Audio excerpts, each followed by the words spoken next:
Poštovani predstavnici medija, pre svega želim da vam se zahvalim što ste se odazvali na naš poziv i što ste danas ovde sa nama. Kao što smo najavili, evo i formirali smo grupu građana Opstanak, koja će nastupiti na predstojećim lokalnim izborima u našem gradu. Pre 4 godine predstavljali smo jedan od značajnijih faktora u tome da sačuvamo normalnost i pristojnost u našem gradu. Kao manjinski partner u lokalnoj vlasti, verujem da smo bili stabilan i siguran oslonac za sve naše koalicione partnere i da smo u okviru onog sektora kojim smo se bavili uspeli da postignemo značajne rezultate. I to nam je negde upravo i dalo samopouzdanje da apliciramo za poverenje i tražimo veću podršku naših sugrađana kako bi u narednom 4-godišnjem ciklusu donosili važnije odluke i kako bi preuzeli na sebe veću odgovornost. A za to smo spremni i organizaciono, i kadrovski, i programski. Prethodnih nedelja, a rekao bih i meseci, mi smo predmet jedne negativne kampanje. Ono što mogu da vam kažem na tu temu jeste da mi svoju politiku nismo menjali. Nismo je menjali i nećemo je sigurno menjati. Zato što smo sigurni da mi imamo najbolji program za naš grad. Program čijom realizacijom će Šabac postati grad koji će biti po meri svih ljudi koji u njemu žive. Dakle, grad koji će biti po meri svih Šapčana. Naš program počiva na 4 osnovna postulata, a to su obrazovanje, poljoprivreda, porodica i tradicija. Kada je reč o obrazovanju, ono svakako mora ići rame uz rame sa institucijom zdrave porodice kao osnovnom ćelijom ljudskog društva. Mi nećemo prestati da pokrećemo pitanja koja su jako važna, a koja su nam nametnuta lošim stanjem u našem obrazovanju.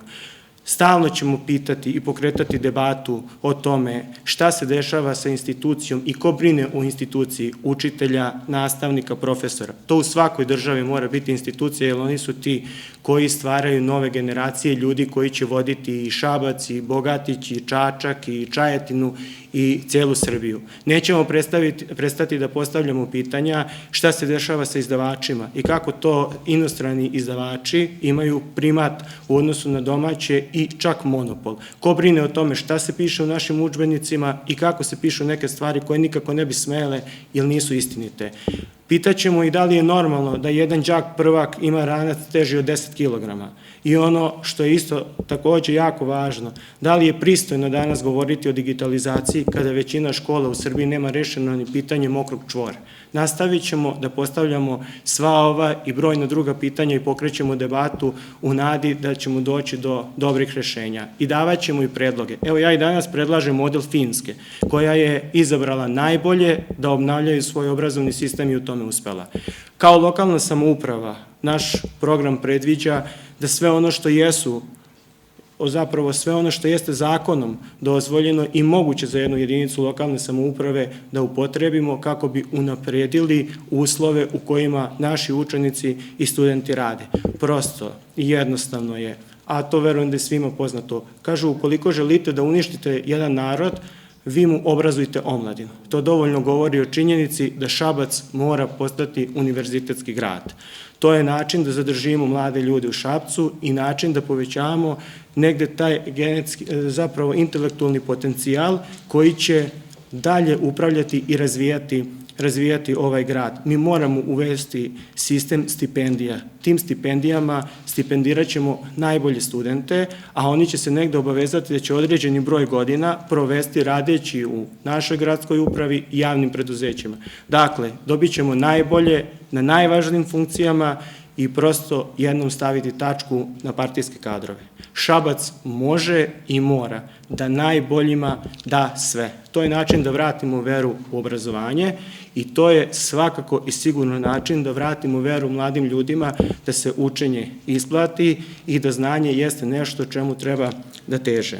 Kada govorimo o poljoprivredi, moramo reći da ovo jeste poljoprivredni kraj. I ukoliko jedna Francuska za sebe može da kaže da je poljoprivredna zemlja, ne znam zašto bi se mi toga sramili. A otprilike negde 2/3 ljudi koji žive na teritoriji našeg grada su direktno ili indirektno vezani za poljoprivredu.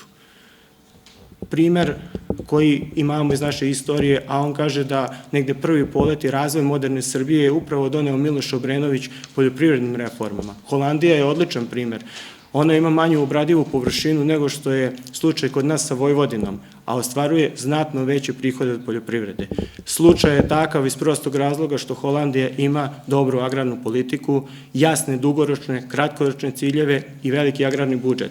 Kod nas je situacija potpuno drugačija. Sistem ne postoji, agrarna politika je loša, sistem subvencija takođe jako loš, pariteti očajni, selo je na rubu egzistencije.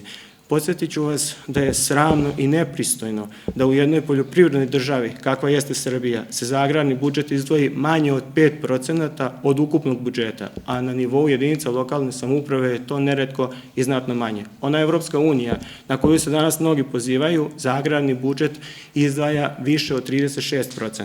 Kada govorimo o poljoprivredi, mi govorimo o zdravlju, a samo zdrava i napredna nacija može ići dalje. Tako da, ukoliko donesemo novu agrarnu politiku, ukoliko donesemo nov sistem subvencija i ukoliko se posvetimo na nivou jedinica lokalne samouprave većim izdvajanjima za poljoprivredu uz vredne, čestite i časne domaćine, mi itekako imamo šanse da se izborimo za opstanak naših sela. Što se tiče preostala dva postulata na kojima počiva naša politika, o njima će vam nešto više reći predsednik grupe građana Opstanak, gospodin Božidar Katić. Drage dame i gospodo, hvala vam što ste došli. Ja ću se zaista potruditi da budem izuzetno kratak. Pričamo o dve teme koje jesu suština, koje jesu srž onoga što mi hoćemo, onoga što smo radili i onoga što ćemo raditi.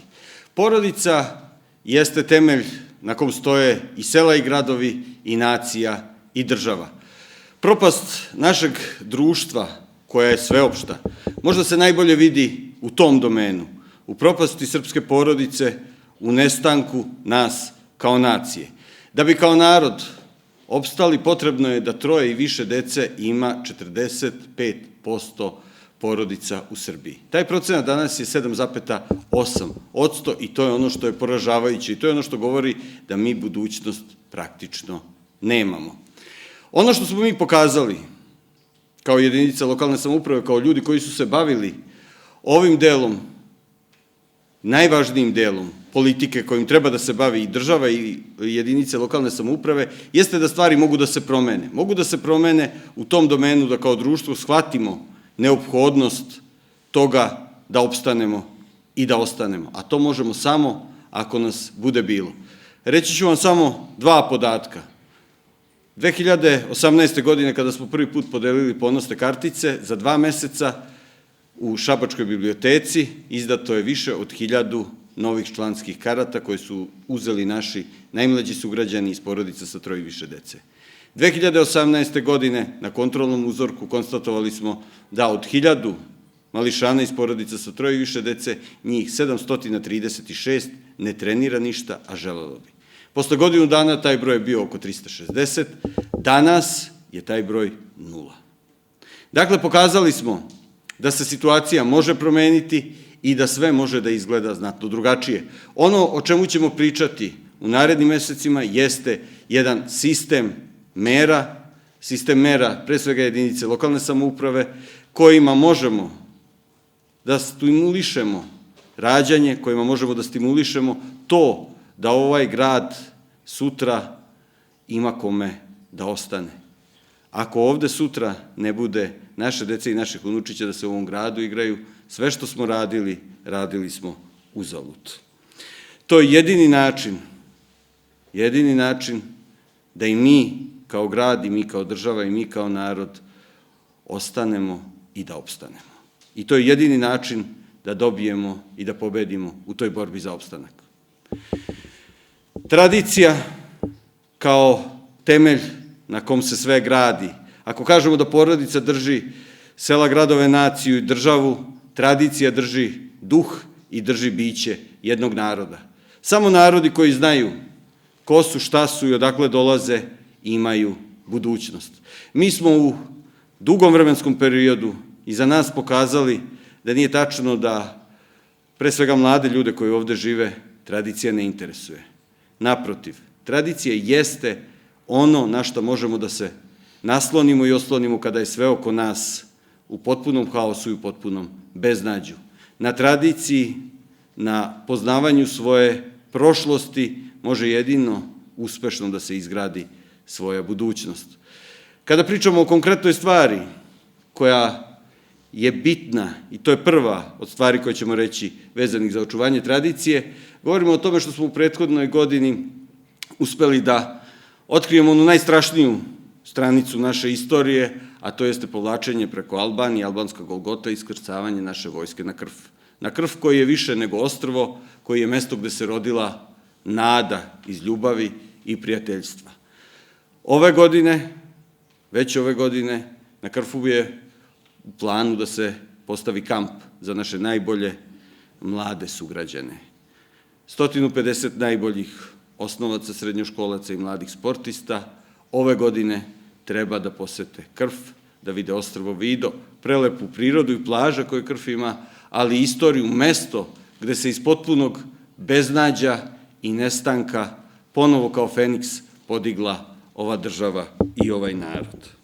Mi smo se između dve krajnosti da pristanemo na stanje takvo kakvo jeste i da pružamo pasivan otpor sedenjem, odlučili za nešto što je mnogo više od toga. Mi smo se odlučili da kao ljudi čvrsto oslonjeni na svoju tradiciju, ljudi koji potiču iz porodica koje su uvek od postanka ovog naroda i ove države branili i ovaj narod i ovu državu i ovaj grad, ne budemo pasivni posmatrači u propasti naše zemlje i našeg grada.